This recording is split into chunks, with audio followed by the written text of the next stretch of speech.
waking our people up. Because ye have been with me from the beginning. We've been with him from the very beginning. Nothing was made in his absence. He was dead from the beginning. When water was formed, when the earth was made, when our forefather Adam was formed, he stood alongside of the Father and helped to create all things. We are the people he chose from the beginning. We are the people he came to save. Matthew 15:24. But he answered and said, I am not sent but unto the lost sheep of the house of Israel. That's why we done had it so hard in this world. Wake up with it.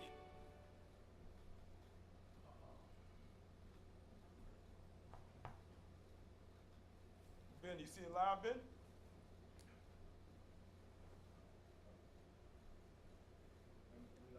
Yeah. Yeah, I see it live, 3:13. We're a couple seconds behind you. All right, so I was pointing it out, Ben.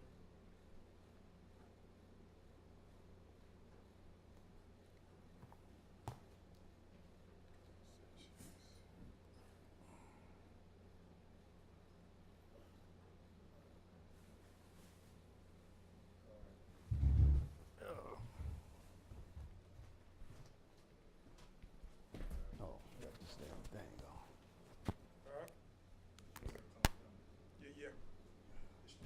You got about 2 minutes. Yeah, 2 minutes.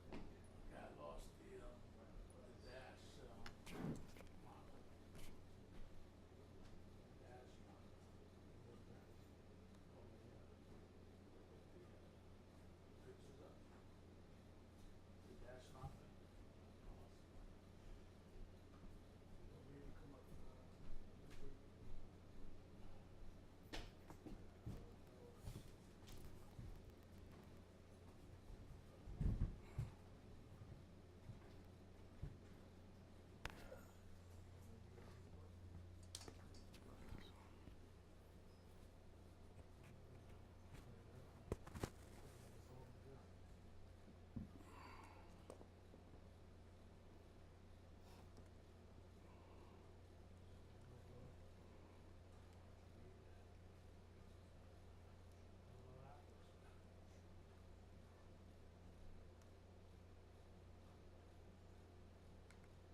But it's about a minute and some change, right?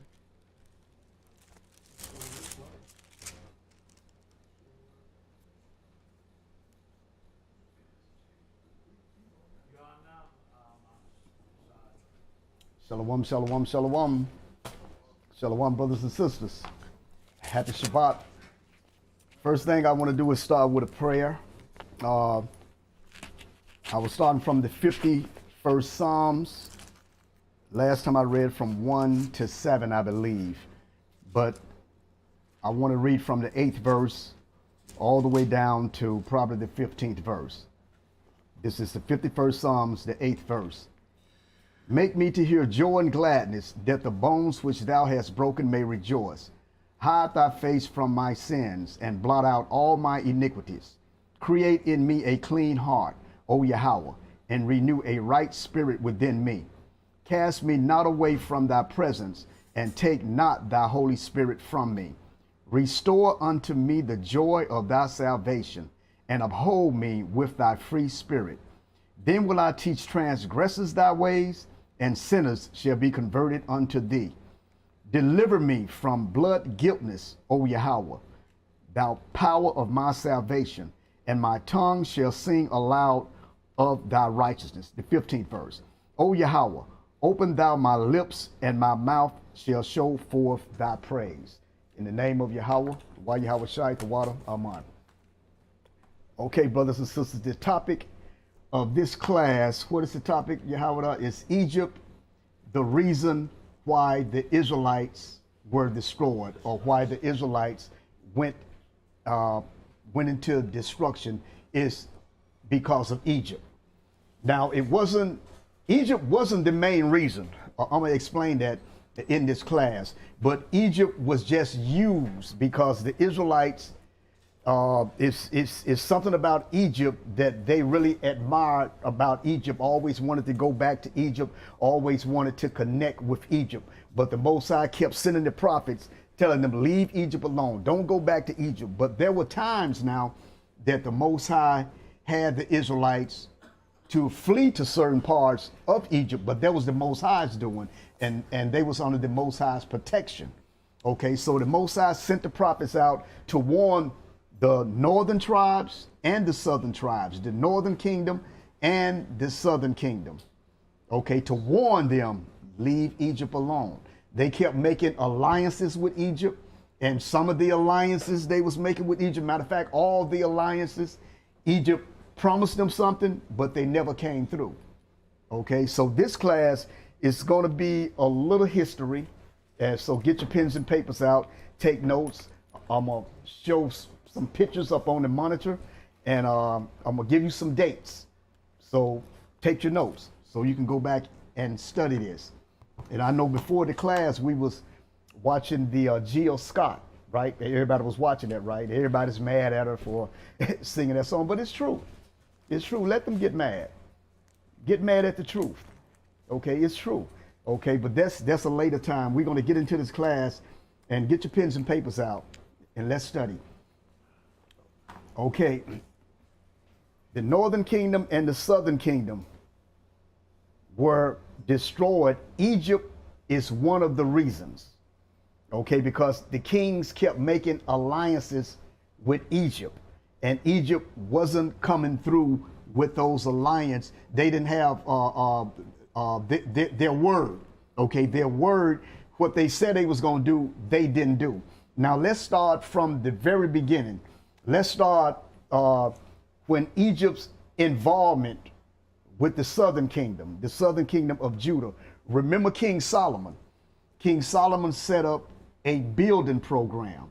I mean, if you study, if you read the Old Testament, I kind of like, I'm all over the book, but I like to go into the history of the Old Testament. I like to go into the Chronicles. I like to go into the Kings. I like to go into the Maccabees. I like to study that because a lot of that history is dealing with the other nations, is dealing with wars, is dealing with revolution, okay? It's dealing with battles. It's dealing with salvation. You know, the Israelites coming from up under certain enemies. Okay, I like to read about that. Okay, so here we go. Solomon set up a building program, especially to build the temple. Now, the northern tribes was involved in that. That's when the nation was one unified nation. You had King Saul was part of that unified nation. King Saul was a Benjamite, was the first king of Israel. You had King David, unified kingdom. You had King Solomon, a unified kingdom. Saul ruled for 40 years, David ruled for 40 years, and King Solomon ruled for 40 years. That was 120 years of unification. Okay, then the split took place. Y'all read about that? The split with Rehoboam and Jeroboam. And this is what Solomon did. So what happened that Jeroboam the first was of the northern tribes. Now, the northern tribes was upset with King Solomon because of his forced labor that he was putting on the northern tribes. So Jeroboam rose up and he started a rebellion against King Solomon. And remember that Solomon issued a death sentence upon Jeroboam. So what was left for Jeroboam to do? He had to get out of Jerusalem. And he fled to where? Egypt. He fled to Egypt. See, that's how Egypt kind of got connected and got involved with this whole thing. So he fled into Egypt. But before that, remember the story that Jeroboam was in the field and he met a prophet by the name of Ahijah, the Shilonite. Ahijah met Jeroboam and he took his garments and he cut his garment into 12 pieces and he gave Jeroboam 10 pieces, and he told him, you're going to rule 10 of these tribes. Okay, and that became what? The northern kingdom. And all this was what King Solomon did, started bowing down to his wives of the gods, the Moabite gods, the Ammonite gods, the Edomite gods. So the kingdom was rendered, taken away from King Solomon. So when the prophet met Jeroboam the first and ripped his garments, gave him 10 pieces, okay, that's when the spirit began to activate. So let's go to 1 Kings, the 11th chapter and the 40th verse. The book of 1 Kings, the 11th chapter and the 40th verse. We're in the book of 1 Kings, the 11th chapter, beginning at the 40th verse. And the 40th verse. Solomon sought, therefore, to kill Jeroboam. And Jeroboam arose and fled into Egypt until Shishak, the king of Egypt, and was in Egypt until the death of Solomon. Okay, Jeroboam fled to Egypt and he went to Shishak. He's also called Shishak the First, if you go look it up, of the 22nd dynasty. Okay, so what he did, he gave, well, when Jeroboam fled into Egypt, the king of Egypt, Shishak, gave Jeroboam a what? An asylum, which gave him protection. Jeroboam was a political refugee. And you see that in our time now where leaders, when leaders are overthrown and so forth, or when they taken from power and they flee to other countries and they get an asylum and their country protect them. Like Assata Shakur. Remember, she went to Cuba. Okay, Cuba gave her an asylum. And Jeroboam went to Egypt, so the Egyptian king took him in, but that was for political reasons as well. And the Egyptian king was looking at something way down the road. See, this was for a political reason and also for the commercial routes of the Israelites that was up in the north. Okay, that's what the king Shishak is looking at. He's looking at this on a political level. And also, if you have read the history about Idi Amin. Idi Amin got an asylum from Saudi Arabia. Remember when the Tanzanian army came up against him and the rebel forces, they captured Kampala in 1979, and they took Idi Amin from power. So he first went into Libya, then he went into Iraq, and then he finally went into Saudi Arabia until his death in 2003. Okay, so Shishak's eyes was on the commercial routes of the northern kingdom. Now, after Solomon died, his son Rehoboam reigned. I'm gonna give you some dates. Rehoboam rulership from 931 to 913 BC. And during Rehoboam's rule, the northern tribes rebelled. The unwise decision of Rehoboam was a direct cause of the division of David's united kingdom, because Rehoboam was listening to his homeboys. He was listening to his friends instead of listening to the counselors that came up with David and that was counseling King Solomon. But he wanted to listen to his friends. Now, jump to the 29th verse in that same 11th chapter. 1 Kings 11, chapter and 29th verse. Right.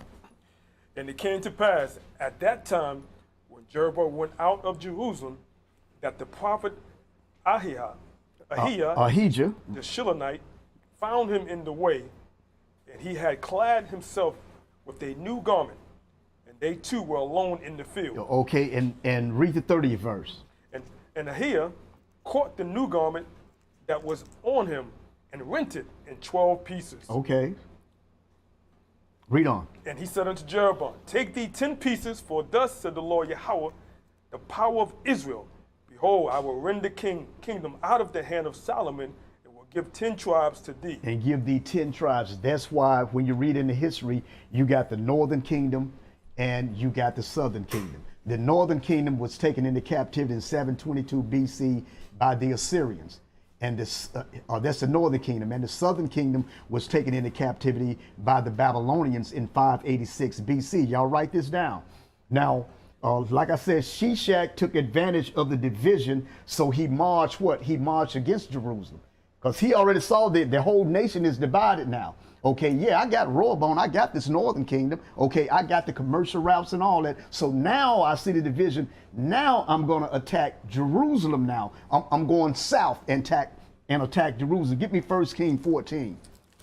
1 Kings 14 chapter 25th to the 28th verse.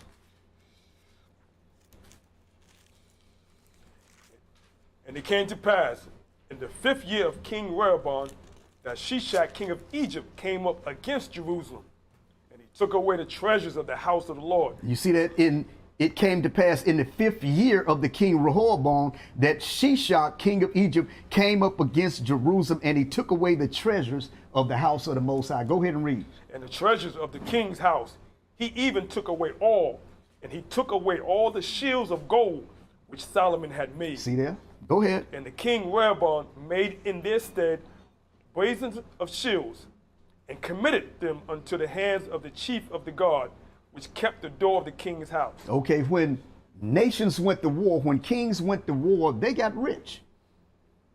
Every time the enemy came into Jerusalem, they got rich. Took the gold, took the silver, took all that back to their own country. Now, Israel did the same thing. The Israelites did the same thing. When you read about Asa, King Asa, or one of the kings of Judah, that he had a war against the Ethiopians and the Egyptians together. And he won that battle, and he got rich from that battle. See, so it's just like America. America get rich from wars. Okay, nations get rich from wars. Okay, blood money. Okay, when blood is spilled in war, nations get rich, man. Go ahead and read. And it was so, when the king went into the house of the Lord, that the guard bare them, and brought them back into the guard chamber. Now the rest of the acts of Rehoboam, and all that he did, are they not written in the book of the Chronicles of the Kings of Judah? Okay, let's go to 2 Chronicles 12. We're going to do a lot of reading today, so get ready. We're going to do a lot of reading. Let's go to 2 Chronicles, the 12th chapter, and the 2nd verse. 2 Chronicles, the 12th chapter, and the 2nd verse. We're going to read from, let's try from 2 to 12. We may cut it short. Read the 2nd verse to the 12th verse. And it came to pass that in the 5th year of the king Rehoboam, Shishak, king of Egypt, came up against Jerusalem, because they had transgressed against the Now Lord. it said the king of Egypt came up against Jerusalem because of what? He had transgressed against the Lord. The Israelites went against the Most High. Now, the title of the class, I'm explaining that to you. Egypt wasn't the main cause of the destruction of the Israelites. It was because of the Israelites' hard head. And the Most High sent nations against the Israelites. And Egypt was a main player because the Israelites trusted in Egypt. Okay, they saw something in Egypt. They kept making alliances with Egypt for Egypt to save them, but they never came through. And the prophets was trying to tell them and direct them the right way, but they didn't take the prophets' advice. Okay, so I'm kind of explaining it to you that Egypt played a part in that, but they wasn't the main reason why the Israelites went into captivity and why they was destructive or they was destroyed. Okay, continue to read. Verse 3, with 1,200 chariots and 70,000 horsemen, and the people were without number that came with him out of Egypt, the Libyans, the Sukkums, and the Ethiopians. Ethiopia, go ahead. And he took the fenced cities which pertained to Judah and came to Jerusalem. Then came Shemaiah the prophet. See, there go another prophet. You had Ahijah the prophet was dealing with Jeroboam. Now you got Shemaiah the prophet is dealing with Rehoboam. See, the Most High got prophets all over. You had Isaiah, you had Hosea, you had Amos, you had Jeremiah, Daniel, Ezekiel. You had many prophets.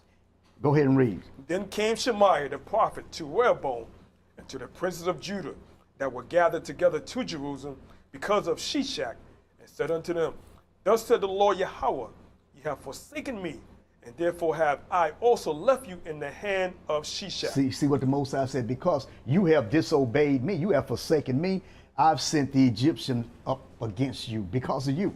Read on. Whereupon the princes of Israel and the king humbled themselves, and they said, The Lord is righteous. And when the Lord Yahweh saw that they humbled themselves, the word of the Lord came to Shemaiah, saying, They have humbled themselves.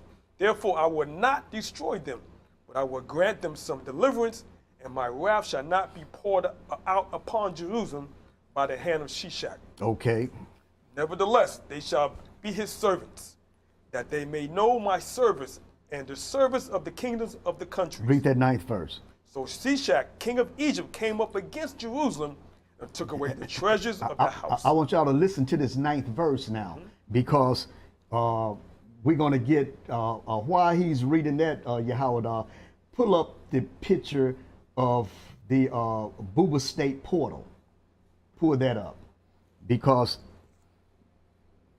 when we read in this, a lot of the scholars say that, well, it's not written in the records of the king Shishak that Jerusalem was destroyed.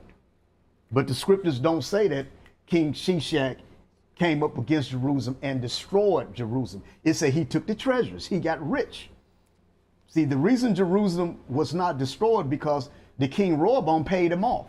You had a lot of Israelite kings like Hezekiah paid off the Assyrian Sennacherib.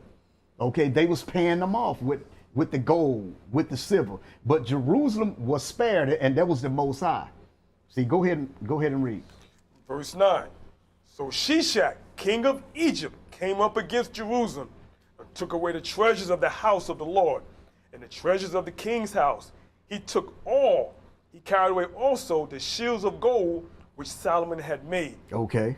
Instead of which King Rehoboam made shields of brass and committed them to the hands of the chief of the guard that kept the entrance of the king's house. Read 11. And when the king entered into the house of the Lord, the guard came and fetched them and brought them again into the guard chamber. Okay, read the 12th verse. And when he humbled himself, the wrath of the Lord turned from him, that he would not destroy him altogether, and also in Judah things went well. Went well. Okay, you got that pic? Put it up on their monitor. This is the Buba State portal, and it records the conquest and the military campaign of Shishak, who is Shishak the first of the 22nd dynasty. It's also called the inscription of Shishak, and it's also called the Shishak Stele. Okay, we're still waiting on it.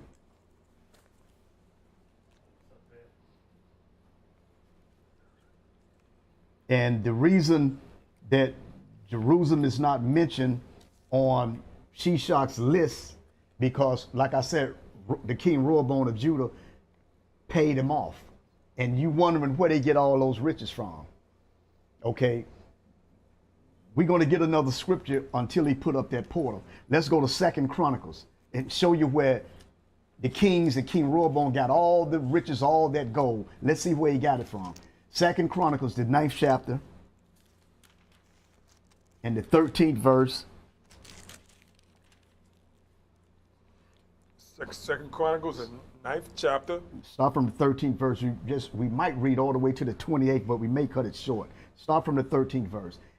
2 Chronicles, the 9th chapter, 13th verse. This is Solomon's wealth, King Solomon's wealth, the father of King Rehoboam. Go ahead. Now the weight of gold that came to Solomon in 1 year was 666 talents of gold, beside that which chapmen and merchants brought. Right. And all the kings of Arabia and governors of the country brought gold and silver to Solomon. You hear that? Now the weight of gold that came to King Solomon in 1 year was 666 talents of gold. And it say, besides that which chapmen and merchants brought, and all the kings of Arabia and governors of the country brought gold and silver to Solomon. Read on. And the king Solomon made 200 targets of beaten gold. 600 shekels of beaten gold went to one target. Okay, that's where it came from. That's where all the gold and silver came from. Okay, that's what Rehoboam inherited. Read on. And when King Shishak came in, that's what he took. Read on. And 300 shields made he of beaten gold. 300 shekels of gold went to one shield. And the king put them in the house of the forest of Lebanon. Oh, Lebanon. So how we coming with that pick? Read on. Moreover, the king made a great throne of ivory and overlaid it with pure gold. And there were 6 steps to the throne, with a footstool of gold, which were fastened to the throne, and the stays on each side of the sitting place, and 2 lions standing by the stays. Read the 19th. And the 12 lions stood there on the one side and on the other upon the 6 steps. There was not the like made in any kingdom. Read the 20th verse. And all the drinking vessels of the king Solomon were of gold. And all the vessels of the house of the fathers of Lebanon were of pure gold. None were of silver. It was not anything accounted of in the days of Solomon. See there? You see that? Read the 21st verse. For the king's ships went to Tarshish with the servants of Hiram.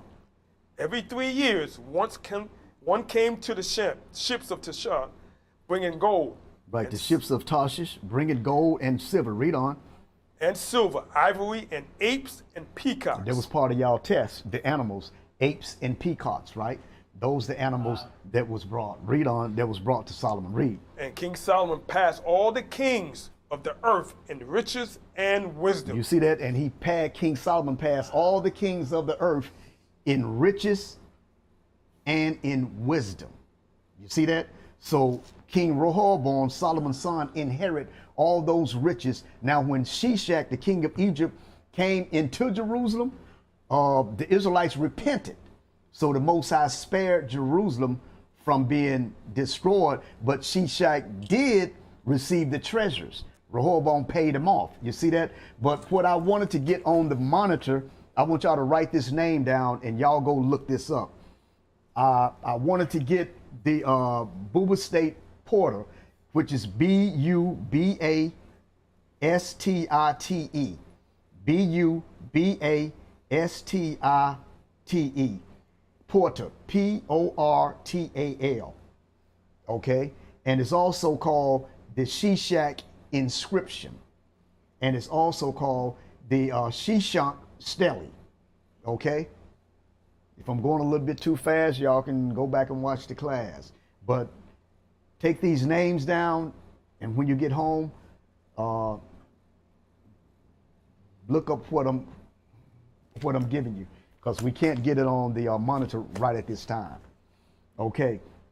Now, I did mention why Jerusalem is not mentioned on Shishak's list, because he was paid off, and we just read about Solomon's riches. Now, the Buba State Porter, it includes a large relief in which Shishak lists more than 150 towns and people he conquered during his military campaign into Israel and into Judah in 925 BC. Now, Shishak years was 945, approximate 945 to 925 BC. Okay? And also, Shishak took vast amounts of gold and silver that flooded Egypt. Now, when Shishak's son, Osarkon I, became king, he erected a granite pillar in a temple at Bubastis.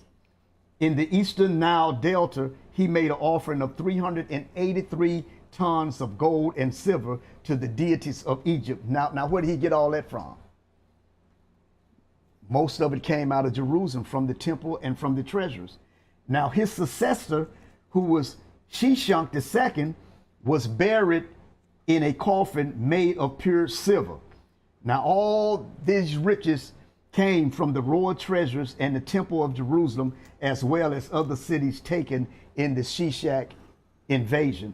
Now, can you get a picture of the silver coffin of Shishak II? Can you get that up there? Can you get on it and do something, Rakar? Or it is what it is? Okay, we're going to move on. Okay, we can't, now write this down. Write down the silver coffin of Shishak II. And also write down Osarkon I, Osorkon. Write that down and go look it up. Okay, because we can't get it up there right now. And the southern kingdom and the northern kingdom began to rely on Egypt in alliances, and Egypt made promise, but they never came through. But in the kingdom of Judah, you had pro-Egyptians and pro-Assyrian Israelites. Some was for the Assyrians and some was for the Egyptians. Because remember, when the Babylonians was rising up, the Israelites kept switching sides. They made alliance with Babylon, they made alliance with Egypt, and they made alliance with Assyria. Okay, who was most powerful? Okay, now the Assyrian Empire was headed by powerful rulers. You had Tiglath-Pileser was one. You had Sargon II was one. You had Shalmaneser was one. And you had Sennacherib was powerful. And you had Ashurbanipal was another one. But the Assyrian Empire squatted up all these minor kingdoms, including the kingdom of Israel. But there was alliances made with Assyria and Egypt. So we're going to go more into when the Most High sent the prophets to the northern kingdom, and he sent the prophets to the southern kingdom, explaining to them and denouncing the alliances that they made with Egypt. Let's go to Hosea, the 7th chapter and the 11th verse. The book of Hosea, the 7th chapter and the 11th verse.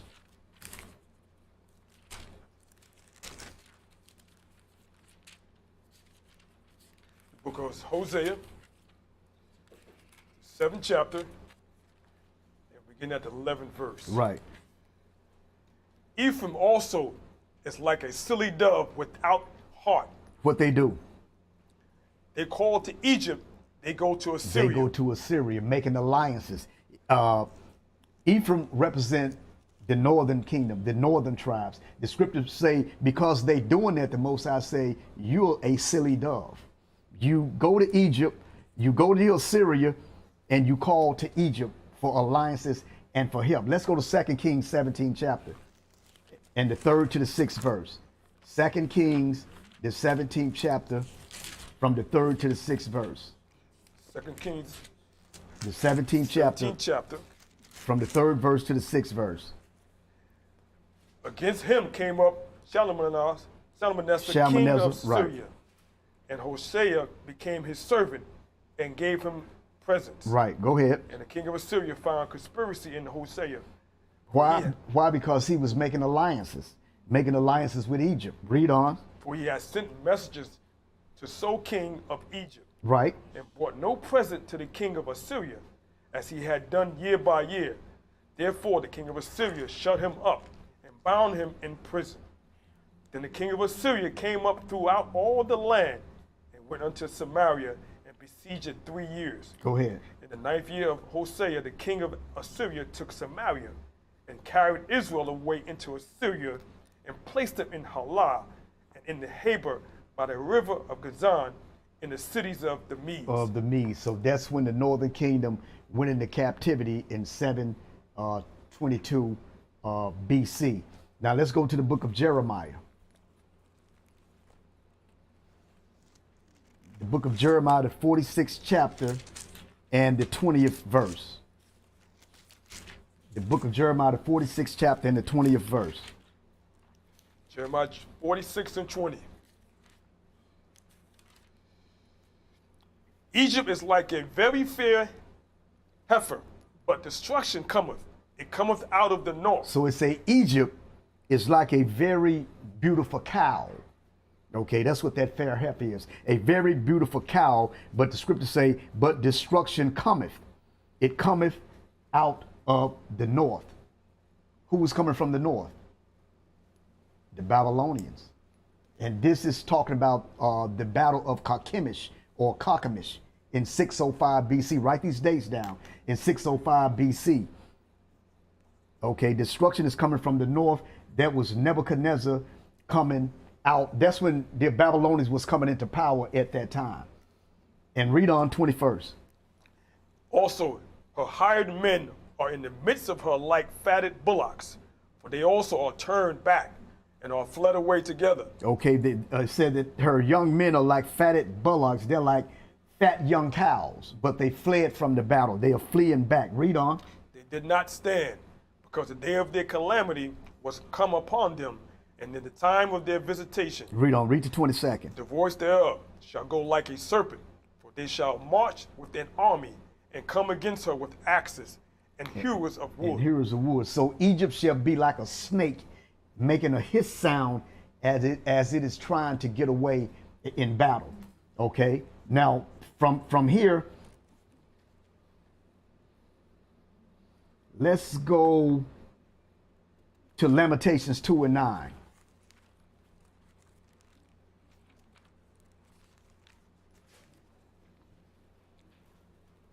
Her gates are sunk unto the ground. He hath destroyed and broken her bars. Her king and her princes are among the Gentiles. The Lord is no more. Her prophets also find no vision from the Lord. Okay, so the Israelite, their gates is sunk into the ground. The spiritual, all the protection, all the power, the spiritual and the physical. Israel lost that. Remember when Israel went into the Babylonian captivity, you had the first deportation.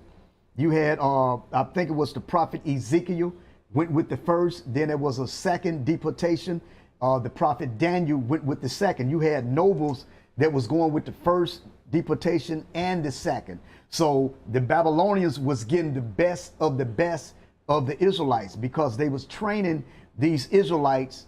They was nobles, but they was training these Israelites into the Babylonian way of life. Okay, how to work the Babylonian system. That's how you got Meshach, Shadrach, and Abednego. Okay, they changed their names, gave them Babylonian names. Daniel's name was changed to Belshazzar. Anytime the Egyptians, when they took over king of Judah, they changed his name. And when Nebuchadnezzar came through, the Babylonians took it over and put one of Josiah's son on the throne. They changed his name to a Babylonian name. Okay, to show you that they in power. Okay, you're under us. Okay, so when Israel went into captivity, they had the prophets with them. So the prophets had the answers. They had the advice for the people, just like today in America. You got the prophets here in America advising the people, telling them why, telling them the future, what's going to happen in the future, why they went into captivity, and then how to praise and how to deal with the Most High and how to repent. Okay, we still got that going on here in America. Let's go to Jeremiah, the 7th chapter and the 4th verse. Jeremiah, the 7th chapter and the 4th verse. Trust ye not in lying words, saying, the temple of the Lord, the temple of the Lord, the temple of the Lord are these. Are these, because before Jerusalem fell, there was false prophets out there. And Jeremiah said, look, don't trust in lied words saying the temple of the Most High are these, because Israel felt if the temple is still standing, the Most High will protect them. But the Most High destroyed that temple. A lot of Israelites thought that way and they felt that way. And a lot of Israelites really couldn't believe that the Most High would do that to them. That's why they went into mixing the Most High with these other gods, the Babylonian gods, the Egyptian gods, because Israel was what? About monotheism, about one God. They began to get into polytheism, which is a mixture of the Most High dealing with many gods. Okay, from here, let's go to 2 Kings 25. 2 Kings 25 and 25.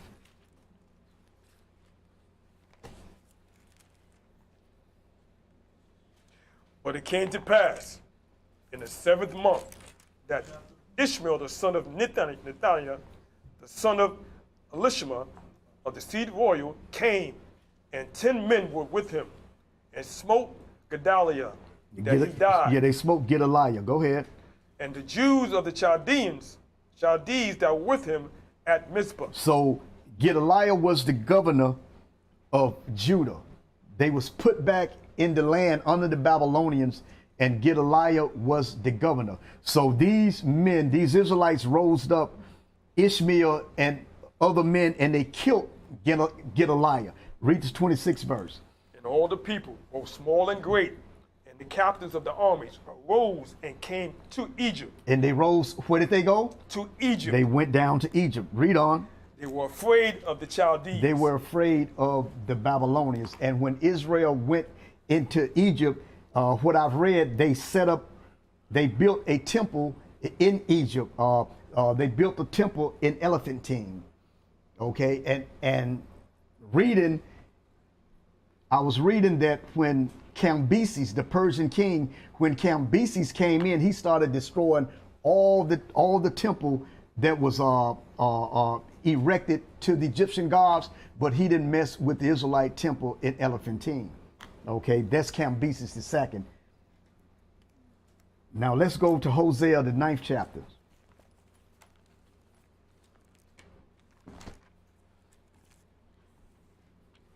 Hosea, the 9th chapter, and the 9th and the 10th verse. They have deeply corrupted themselves, as in the days of Gibeah. Therefore, he will remember their iniquity. He will visit their sins. He will visit their sins. Read on. I found Israel like grapes in the wilderness. I saw your fathers at the first stripe in the fig tree at her first time. But they went to Baal-Peor. These are Canaanites gods. Baal-Peor. Read on. And separated themselves unto that shame.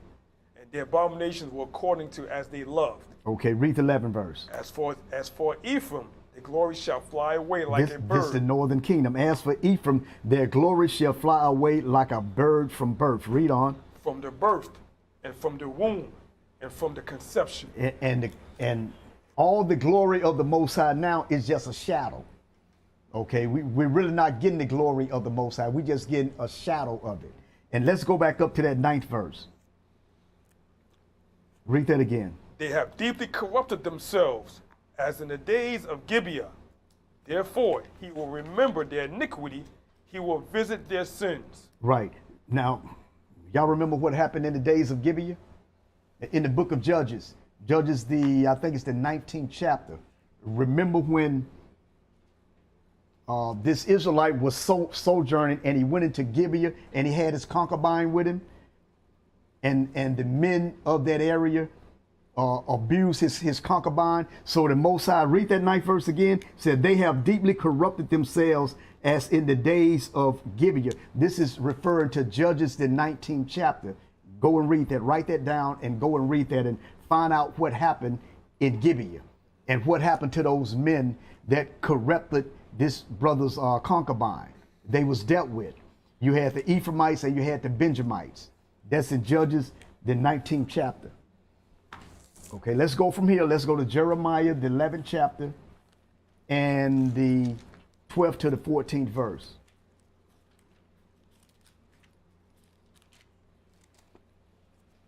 Then shall the cities of Judah and inhabitants of Jerusalem go and cry unto the gods unto whom they offered incense.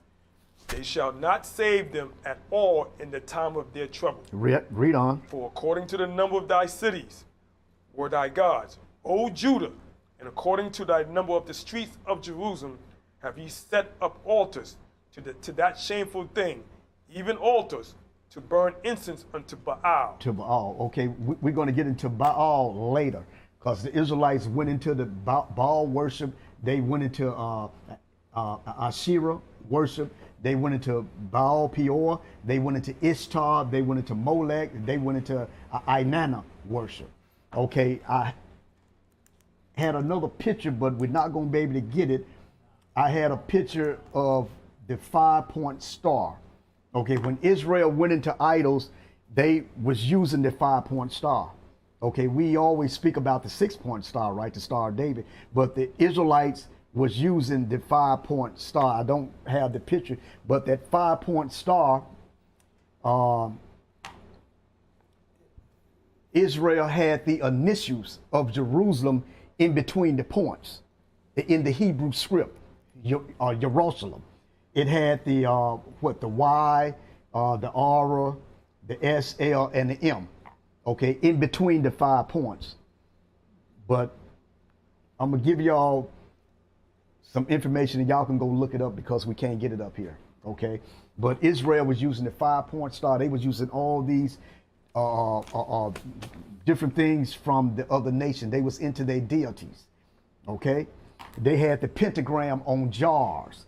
They had the pentagram on pottery in ancient Israel. All throughout the 2nd century BC, Israel adopted a lot of Hellenistic ways, the Babylonian ways, the Egyptian ways, the Greco-Roman ways. Okay, like I said, the YRSL and M of Jerusalem, they use that as a stamp. Okay, those letters was between the 5-point star. Now, when we read about Baal was the chief god of the Canaanites, and Israel would make sacrifices to Baal. Baal was a fertility god that would bring them rich soil, bring them rain, bring them good weather, great crops. Baal was considered the sun god. Now, when you read in this book of Kings, remember the battle that the prophet Elijah had with Ahab and Jezebel's priests? That was Baal, because Baal was considered, they putting their trust in Baal. He was considered the sun god, okay, that can bring great crops and rich soil. So Elijah was sent to prove that.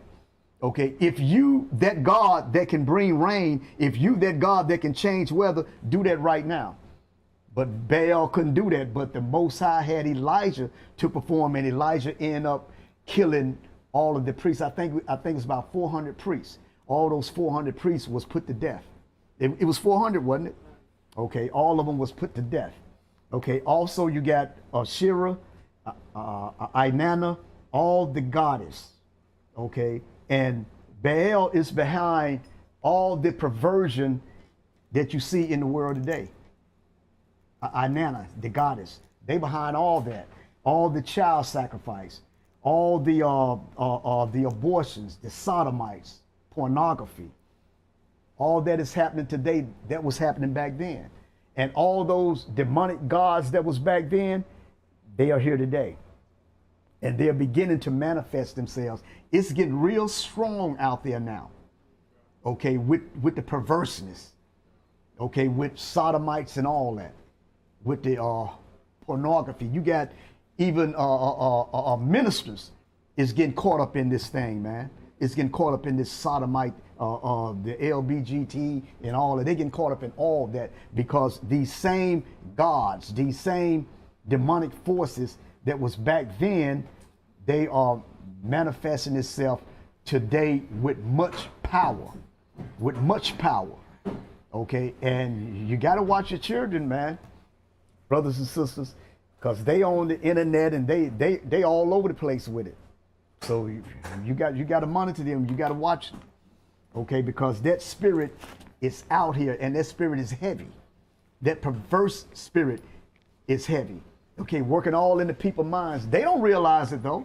That them same demons, them same demonic forces that was back in the past, they was laying low for a minute, but now it's out there. That's why some of the African leaders said, no, we're not having that over in our country. We're not having that. Okay, we're not going to deal with that in our country. You see that? So you have to be very mindful and watch your young ones, brothers and sisters. Watch your kids. You see that? Because you look all over the internet, you read the newspaper, you watch the news. What would make young people so happy to want to kill each other? And they happy about doing it. They happy about dying. They happy about going to jail. They happy about being a sodomite. They happy about being a lesbian. They happy about child abortions. They happy about perverseness. Okay, that's them same forces that was back then is working in their minds, man. They are here today. The gods that was back then, the demonic gods back then, they are here today, brothers and sisters. So you got to be very, very careful. You see that? Okay, because all these activities is going on in the earth today. It's the same thing. And you can actually feel it. You can actually feel that vibration. You can see it, man. Yeah. Right. Right. Right. It's too aggressive, you know, because if you take the public transportation, it's sometimes, I mean, you'll be sitting there and somebody is sitting next to you, may bump your leg, and then they communicating with the next person, but they aggressive. Their conversation is aggressive, and they keep bumping you. And now you say something, it's going to turn into something else. It just, when that aggressive get around in my area, in my comfort zone, I have to move. I have to get out of that. It's too much aggressive. And then you say something, then it's going to get negative. See, that's if you're taking the public transportation. And a lot of us do that. But you may get that on your jobs. Everything is aggressive today. It's all aggressive. Right? So you got to watch your young people. It's like they don't care no more today. They don't care about anything today, not even life, brother. On the internet, holding up guns and everything. Okay, let's go to the book of Judges, Mike. The book of Judges, the 6th chapter.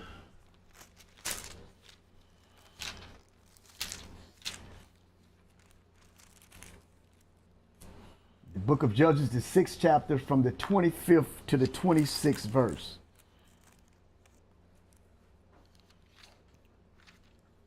This is the book of Judges, chapter 6, verse 25. And it came to pass the same night that the Most High said unto him, Take thy father's young bullock, even the second bullock of 7 years old, and throw down the altar of Baal that thy father have, and cut down the grove that is by it. Right, read on. Verse 26. And build an altar unto the Most High thy power upon the top of this rock, in the order place, and take the second bullock, and offer a burnt sacrifice with the wood of the grove which thou have cut down. Okay, now when you read on down, Gideon, this is Gideon. Gideon mustered a host, built an army, and went out and fought against Baal worshipers. But first, before the Most High fought for Gideon, before he set Gideon up, what did Gideon have to do first? He had to destroy his father's altar to Baal. He had to do that first. He had to get rid of that. And then the Most High began to work with him. You see that? Okay, let's go to 2 Kings 23. The book of 2 Kings, the 23rd chapter.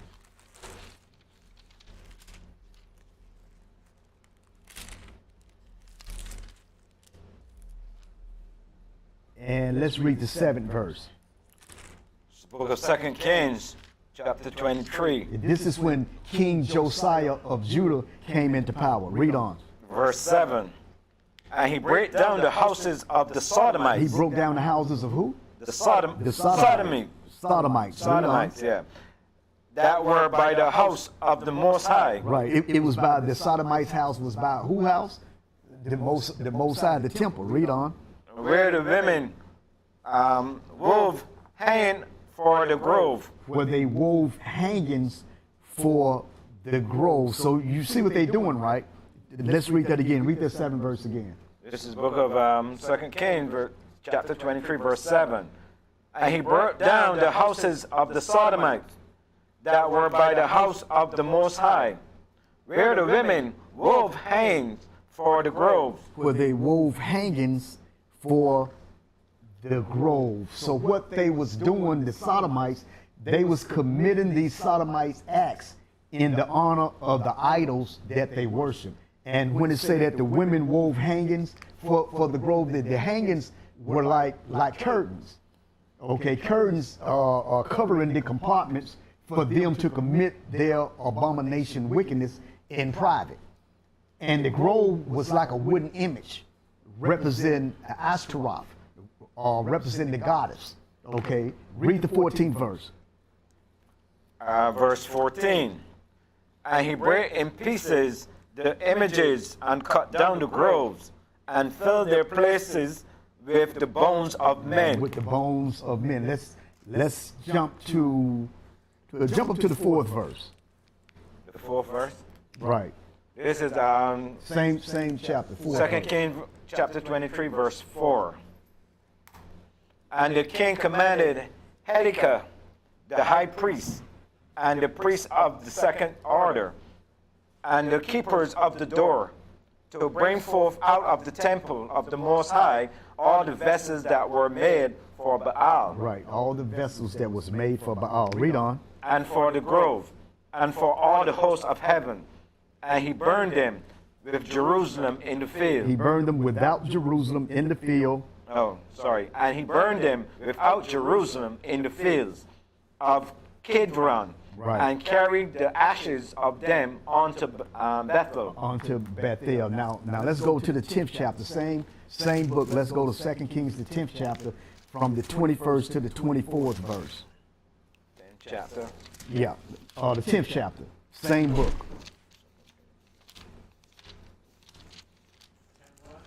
2 Kings, the 10th chapter, and the 21st to the 24th verse. This is the book of 2 Kings, chapter 10, verse 21.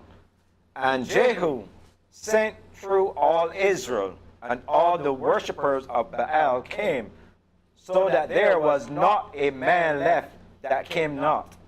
And they came into the house of Baal, and the house of Baal was full from one end to another. Verse 22. It said, and they came into what? The house of Baal, and the house of Baal was full from one end to another. Read on. Verse 22. And he said unto him that was over the vestry, bring forth vestments for all the worshippers of Baal. Okay, so the vestry is, there was certain robes that the worshippers and priests of Baal wore. So Jehu said, bring vestments for all the worships of Baal. Read on. And he brought them forth vestments. Okay. Verse 23. And Jehu went, and Jehoiada, the son of Rechab, Jehonadab, read on, into the house of Baal, and said unto the worshippers of Baal, search and look, and that there be here with you none of the servants of the Most High, but the worshippers of Baal only. Read to 24. Verse 24. And when they went in to offer sacrifices and burnt offering, Jehu appointed 80 men without, and said, if any of the men whom I have brought into your hands escape, he that letteth him go, his life shall be for the life of him. Okay, now we go into the book of Psalms now. So I'm just showing you that the Baal worship, the Asherah worship, the Inanna worship, the Ashtoreth, the Molech, all of those go into the same thing. Perversion, it's the same thing. Okay, so and we got that today, and it's really opening up all that demonic and these demonic gods that we read about in the script, and the ancient gods is manifesting itself today. You see it all in the streets. You see it all on the internet. You see it all on your jobs. You see it on the what they call the Pride Day. You know, usually when I work, right, you know, I take the public transportation. I try to take off on that day so I won't have to run into any of that. But I forgot. I was trying to figure out, you know, what day is what, you know. I never knew, you know. I'm trying to figure out what day is what. I said, when is that day? I didn't take off. So when I went to work, I ran right smack into it, man. All on the subway trains. I mean, hey, man. You in the midst of them forces, you in the midst of that, brother. It's like you trapped right in the center of this thing. I had to take the train all the way to West 4th to come back up because the D train wasn't working at 47 and 50, so I had to go all the way down and to take a, you know, because I'm going to 125th Street, to take a or what have you. So every train came by was crowded with them on there. I said, no, you know, the express trains. I said, no, man, I can't stand in the midst of this thing, man. So I said, let me wait on a local. So I waited on a local, didn't have many people. I went on and I made it uptown, you know. It's just madness out there with these ancient demonic powers and these demonic gods and forces. It's back. It's back. It's manifesting itself. And it's going to get very powerful in these last days. Okay, when they're giving them the rights to do this, the rights to do that, taking the Bibles, the prayers and stuff out of school, it's getting very powerful now. Okay, that you can be charged with what they call it, the you know what bashing and all this other stuff. You can get charged, go to jail, and you can't really say much. Okay, so it's getting very powerful now. See? Okay, now let's go to the book of Psalms 106.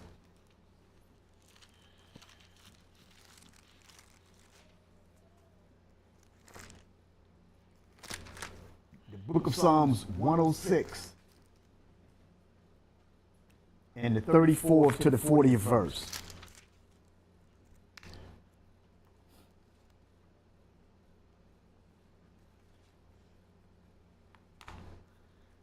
This is the book of Psalms, chapter 106, verse 34. Come on. They did not destroy the nations concerning whom the Most High commanded them. This Israel problem. They did not destroy the nations that the Most High gave them an order to destroy. Read on. Verse 35. But were mingled among the heathens and learned their works. That's Israel's problem, the Israelites' problem. Read on. Verse 36. And they served their idols, which were a snare unto them. Verse 37. Yea, they sacrificed their sons and their daughters unto devils. Unto the devils. Read on. Verse 38. And shed innocent blood, even the blood of their sons and of their daughters, whom they sacrificed unto the idols of Canaan, and the land was polluted with blood. Read on. Verse 39. Thus were they defiled with their own words, and went a-whoring with their own inventions. Read the 40th verse. Verse 40. Therefore was the wrath of the Most High kindled against his people, insomuch that he abhorred his own inheritance. He hated his own inheritance, man, because Israel always tried to make an alliance with different nations, always ignored the voice of the prophets, always tried to mingle with Egypt. It's just like today. You get our brothers and sisters that's Egyptologists, okay?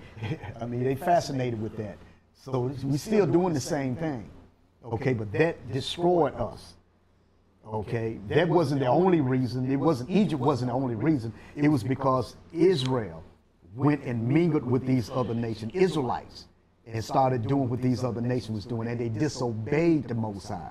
Okay, from here, let's go to Jeremiah 44 and 17. The book of Jeremiah, the 44th chapter and the 17th verse. And we're going to read about the Queen of Heaven. That's Asherah as well, the Queen of Heaven. You got Ishtar is Babylonian. Inanna is Mesopotamian, Sumerian. And Ashtoreth is the title of the Queen of Heaven. Okay? Jeremiah, the 44th chapter and the 17th verse. This is the book of Jeremiah, chapter 44, verse 17. But we will certainly do whatsoever thing goeth forth out of our own mouth, to burn incense unto the Queen of Heaven, Right? and to pour out drink offerings unto her, as we have done, we and our fathers, our kings, our princes, in the cities of Judah and in the streets of Jerusalem. For then had we plenty of victuals, and were well, and saw no evil. Saw no evil. You know, see what Israel is saying? Okay, from here I had a picture of the White House with the rainbow colors. Okay. Did y'all see that? Yeah. But we know what the rainbow colors, who they belong to. Let's go to Genesis, the 9th chapter. 9 and 13. Genesis 9 and 13. This is the book of Genesis, chapter 9, verse 13. Right, go ahead. I do set my bow in the clouds, and it shall be for a token of a covenant between me and the earth. Okay, that's the Most High. That rainbow represents the covenant of the Most High. It doesn't represent the LBG and T community and all All the that. acronyms. Yeah, it represents the Most High and His covenant. Right. See, but I wanted to show a picture of the White House in those rainbow colors. Okay, because they about that too. See, we're stuck in the middle of this whole thing, man. See, you got this spirit of these powers that's out there now, and they have the ability to change a man into a woman and change a woman into a man. And I have read that there were cross dressers back in ancient days, you know, where men with beards dressed up as women offering to these different gods, you know, in dresses and, you know, dressed up in women clothing, offering to these gods and stuff. Okay, but now y'all can go look this up. I had to put up, but we can't get it. I had a picture of the seal of Inanna. Inanna. That's a goddess. The seal of Inanna. Inanna. Inanna. And then you had these gods like Ishtar is both male and female. Yeah. And you have Inanna is in the Sumerian poems, okay? And then one of the poems states is to turn a man into a woman and a woman into a man are yours, Inanna. Okay, this goes into, I have read the gender and aging in Mesopotamia, the Gilgamesh epic and other ancient literature. That was by Rivka Harris, or Rivka Harris. I don't know if I'm pronouncing that right. Okay. And in another place, Inanna, the goddess, it's in one place, it's stating, it's a, though I am a woman, I am a noble young man. See? So that spirit is out here. You see what's going on? Okay, that spirit is out here. So what I had gave you, brothers and sisters, you all take home, look it up. I was going to try to get it up there, but y'all take it. Can we get something? Okay, can we get the ones before that? Okay, get me the Booba State Porter.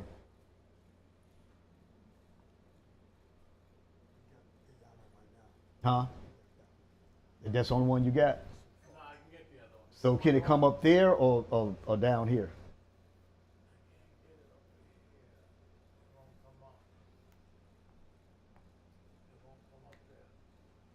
So, I mean, would the people live see it? Okay, so can they see all of them from there? Yeah. Okay, well let's go to the Booba State first. Because I was gonna close out with this, but since we got the pictures, let's try to get the pictures and then I close out. What's the one you want? The Booba State Porter. That was the first one I asked for. Can we go back and get that? Oh, yeah, the inscription, the Shishak inscription, it's the same thing.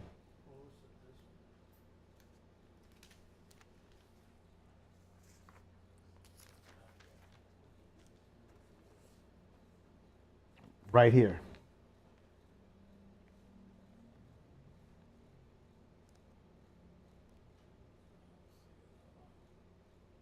where the brothers and sisters in here, y'all just write down what I gave you, and y'all go look that up. We're gonna get this for the people that's live.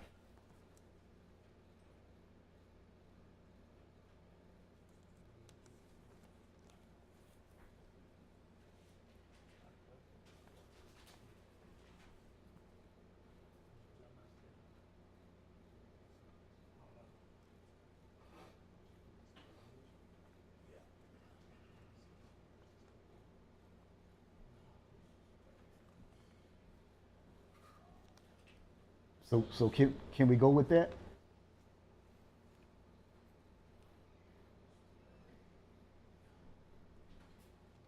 Long as the people live can see it. Yeah, we'll work with the congregation. Okay,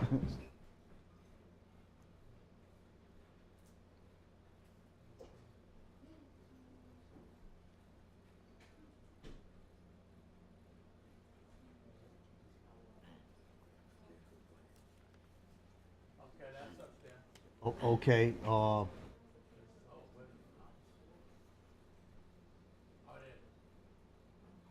Okay, the viewers can see that, right?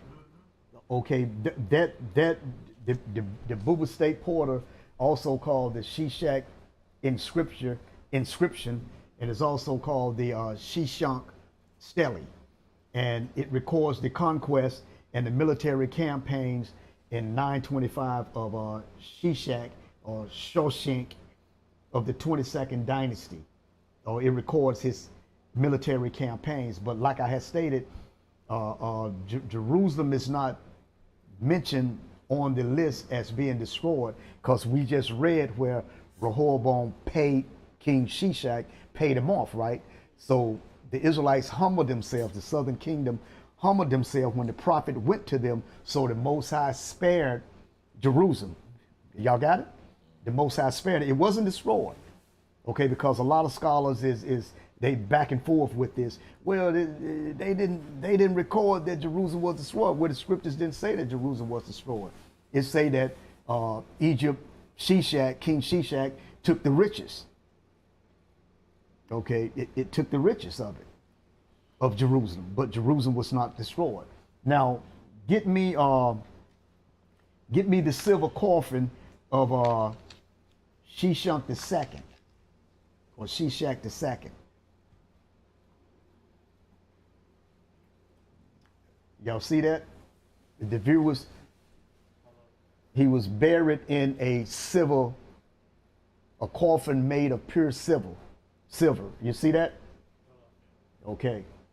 That's good right there. No, it's not on there. Oh, it's not? Okay.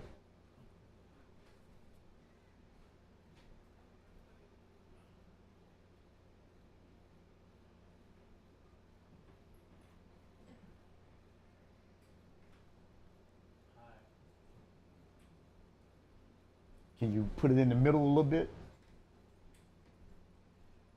Or you may have to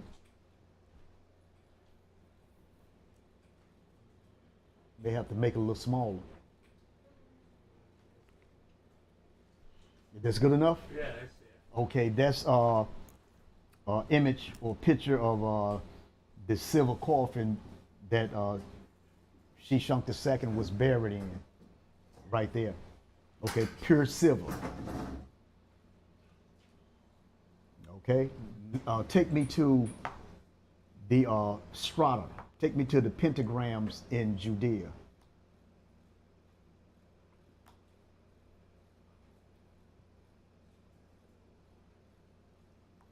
Right, that's it.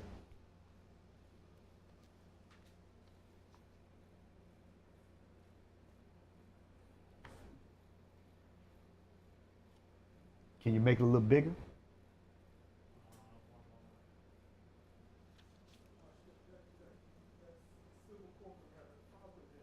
You got a what? Oh, okay.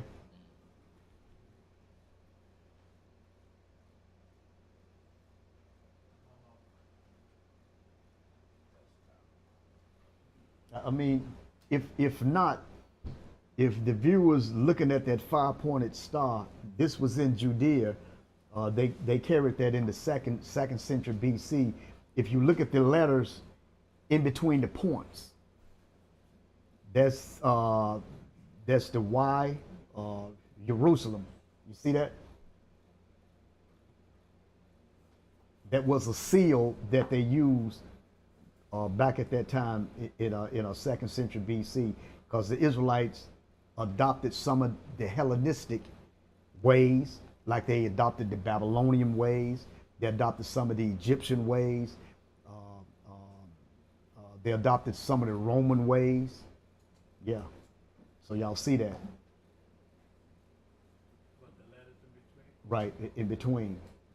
I just want them to see that. That was Israelites. If you look at, I tried to find one of the jugs. I had that a few years ago. One of the jugs with the pentagram on it in ancient Israel.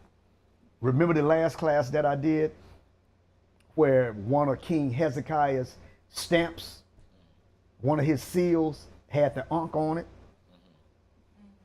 because that came from those alliances with Egypt. But King Hezekiah wasn't using the Ankh. He wasn't wearing the Ankh. So should Israelites go out and start wearing the Ankh? Should we wear the 5-point star? You know, you get some of us to go out there and get the 5-point star. I remember at 125th Street when we began to learn about the Byzantine Empire, or some would say the Byzantine or the Byzantine Empire. A lot of us was wearing the Maltese cross. Y'all ever seen the Maltese cross? You ever seen the firemen with their symbol? That's the Maltese cross. The little cross with the little wide cross, the red wide cross. We used to wear that back on 125th Street. The sewers used to make scarves with the Maltese cross right in the front.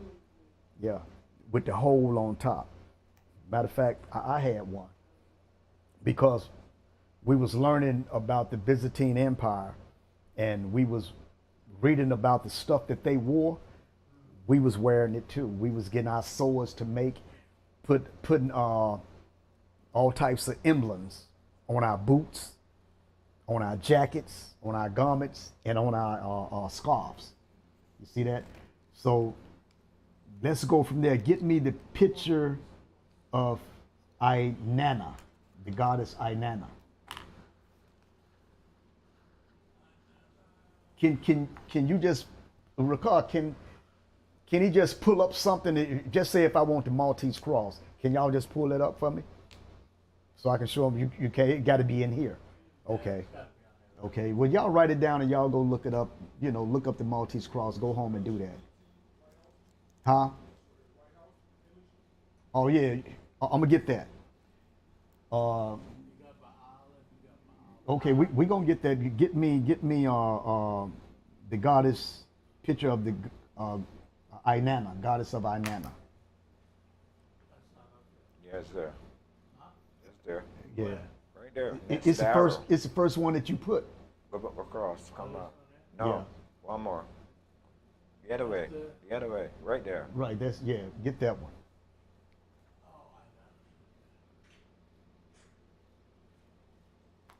Can you go up a little bit, because she should have her foot on a lion, right? Right. So y'all go home, Google this, read up on it, and I'm showing you a little bit of what gods or what forces that's out there now, because they never died. They never went away. And then you wonder why so much killing in the world now. Why the young people have no fear in killing you or taking you out, or have no fear in dying. Have no fear. No, I'm saying those are the gods. Those are the forces that's controlling the minds. Not because of that picture. It's because of that goddess and that name. And the next name that we're gonna get, Baal, that power. I'm talking about the power behind these gods. That's what I'm talking about. So we operate and we move the way we move because the power behind who? That's behind us. The Most High. Okay, the Most High is well and alive, brother. Yahweh Shai is well and alive, protecting us day by day. So his power is keeping us in operation. So what power is keeping this world to do what it does in wickedness? What power is out there to keep the world in bloodshed? What power is out there to keep the world in perversion? It's not the Most High. So you got Satan, but there are forces that he's using that's out there. See, you look at Baal. What do we have in it? What does Baal have in his arm? A child. So the abortion, perverseness, all that comes into play. All of it comes into play, man. Okay, you have another picture. It's two pictures of Baal. It's another one should be up there too. Let's go to Ephesians the 6th chapter, because some of you looking at me like I'm not,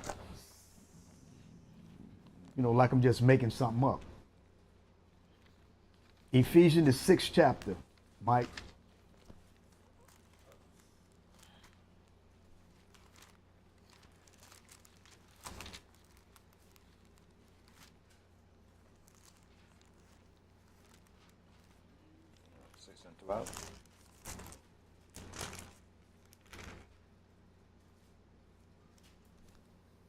Read the 12th verse, right to the point. This is the book of Ephesians, chapter 6, and verse. I'll wait and you can continue to get that other picture of Baal. Come on, Mike. Ephesians, chapter 6, verse 12. For we wrestle not against flesh and blood, but against principalities, against powers, against the rulers of the darkness of this world, against spiritual wickedness in high places. That's what we're dealing with, brothers and sisters. Every day, that's what we're dealing with. And everybody want to get mad at Jill Scott because of the song that she sung, which is true.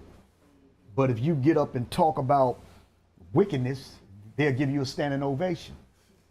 See, they don't want to hear truth. They don't want to hear righteousness.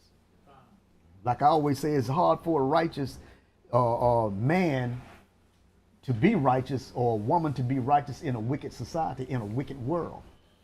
It's rough. Especially if you got to go out there to and fro. You got to go through the battle. You got to go out there. You got to go out there and deal with these forces. But the scriptures say, for we wrestle not against flesh and blood, but against principalities, against powers, against the rulers of the darkness of this world, against spiritual wickedness in high places. And I think it's one in Corinthians, Mike, 10 and 4, about the strongholds. 2 Corinthians 10 and 4, I think. Let's try that one.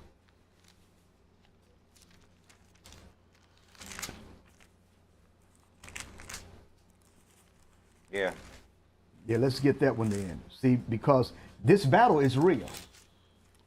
These entities that we are going over, they are real. These forces are real. Okay, and I know I kind of mixed my class up a little bit. We spoke about Egypt and the title and so forth, but now we're going into what we're actually going into today, what our children is going into today, what we deal with every day out here in this society. Spiritual battles, spiritual entities, the old gods, the old forces are being made manifest today. Read 10 and 4, Mike. 2 Corinthians 10 and 4. This is the book of 2 Corinthians, chapter 10, verse 4. For the weapons of our warfare are not carnal, but mighty through the Most High, to the pulling down of strongholds. Right. So the weapons of our warfare, we will have to rely strongly on the Most High. So if the Most High is active, so are these other gods. It's active. And you see throughout the years and years, now, all of a sudden now, you got the sodomites coming out everywhere, lesbianism, you got killing, you got murders, you got bloodshed, you got guns, you got all types of things. You got the penitentiary, prisons is being filled up. Everything is out there now. Why? Because of these forces that we're talking about today. These demonic gods is being manifested. They would sleep a little bit, but now they wide awake. They're wide awake now. That's why a lot of our people that's growing up, a lot of young people, they get caught into this whole twist of things. They get caught in this whole cycle. You know, growing up, okay, you live on the block. You want to make some money, so you get into the streets. Sell drugs.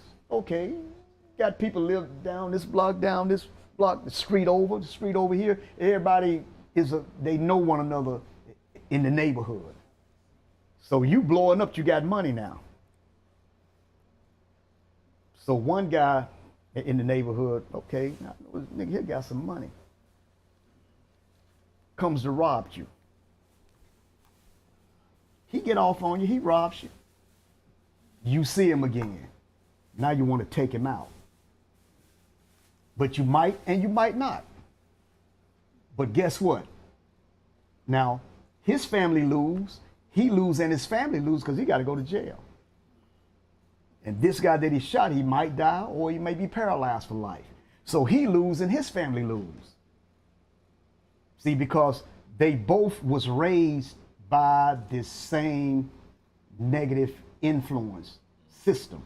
They both was brought up by the same system, the same negative knowledge of this system. So nobody wins in this thing, right or wrong. Nobody wins. Because those forces out there, like we just read, the weapons of our warfare is not carnal. We should always walk on a spiritual level.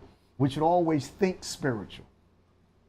We should always, when we speak to one another, it should always be spiritual. It should always be power. It should always be to uplift one another. Not to put one another down, because once you do that, boom, one of them forces that I just showed you today is going to be right in the midst of it. The same thing, growing up in the neighborhood, you on the block, making money.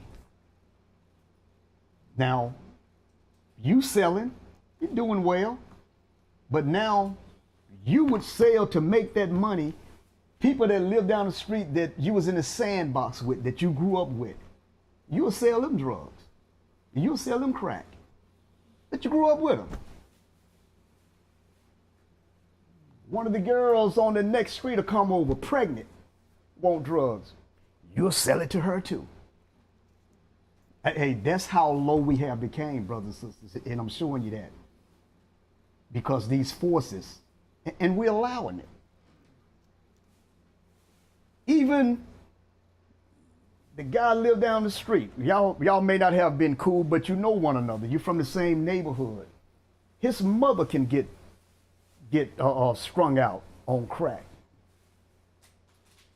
and come and want to buy from you, but don't have enough money. But she want to offer you some sex. What you gonna do? You will take it.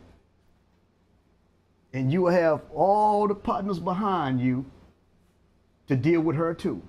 But you know her son. Y'all went to school together. Grew up on the same block. See how low we have became?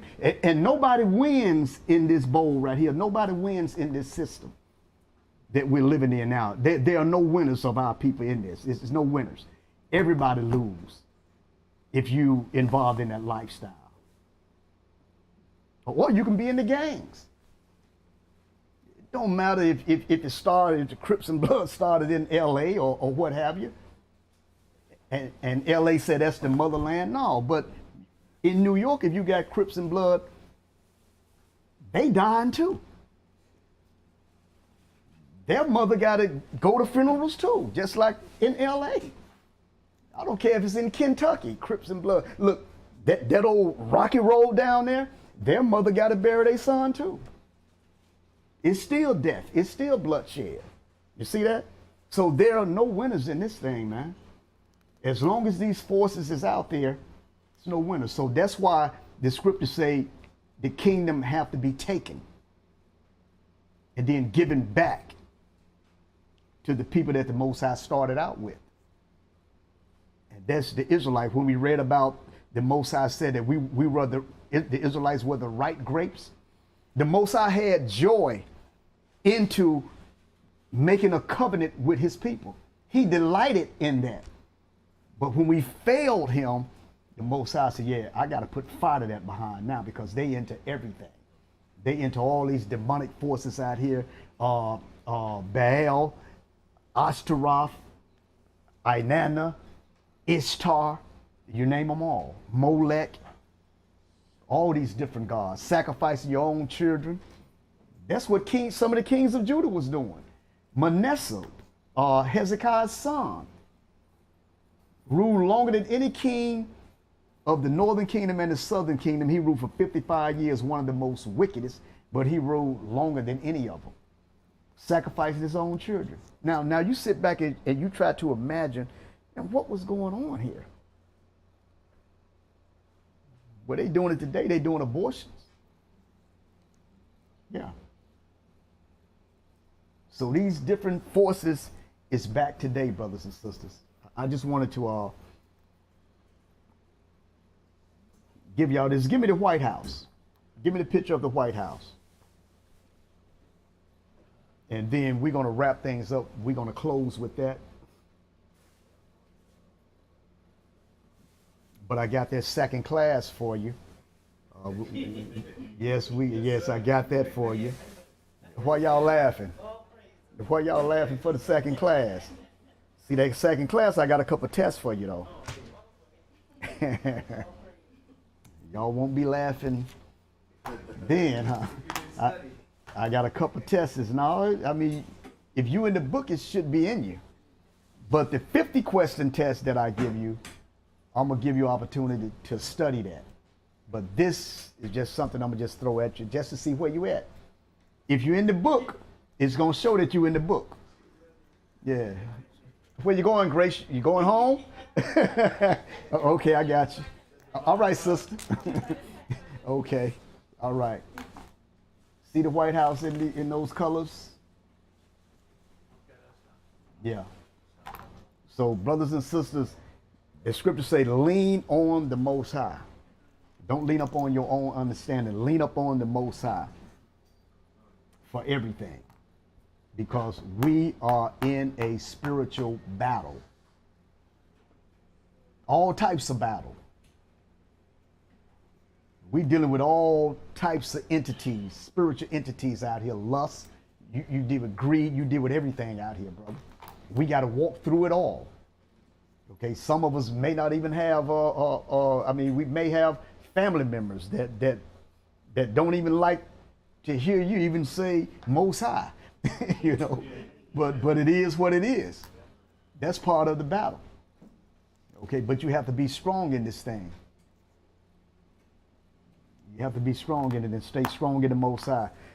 So with that, my brothers and sisters, I'm going to close with that. And I say Shabbat Shalom to the viewers. I hope you got something out of the class. And I say Shalom to the brothers and sisters out there. All right, Shalom.